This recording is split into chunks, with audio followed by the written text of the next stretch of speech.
విశాఖపట్నంలో తురగా శ్రీరామ్ సినీ కార్మికులకు అండగా నిలిచారు. ప్రస్తుతం తెలుగు సినీ ఇండస్ట్రీ కార్మికుల సమ్మె తీవ్రంగా కొనసాగుతోంది.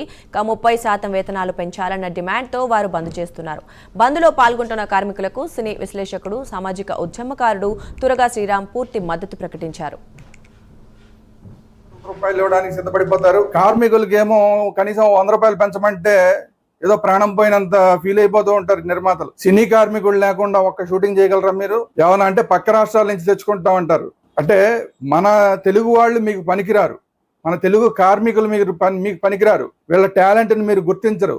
మాకు డబ్బులు ఉన్నాయి, మేము ఎక్కడి నుంచి అయినా తీసుకొచ్చి చేసుకుంటాము, మా ఇష్టారాజ్యంగా చేస్తాము, మిమ్మల్ని అసలు పట్టించుకోము అన్నట్లాగా నిర్మాతల వ్యవహార శైలి క్లియర్గా కనబడుతోంది. అసలు ప్రతి 3 సంవత్సరాలకి కూడా వేతనాలు పెంచుతామని చెప్పి అగ్రిమెంట్లు చేసుకుంటారు, కానీ దాన్ని అమలు మాత్రం పరచరు. కార్మికులు న్యాయంగా వచ్చి బయటికి వచ్చి అడిగితేనేమో వాళ్ళని రకరకాల మాటలు మాట్లాడతారు. ఏదో రకంగా వాళ్ళని తొక్కేసే ప్రయత్నం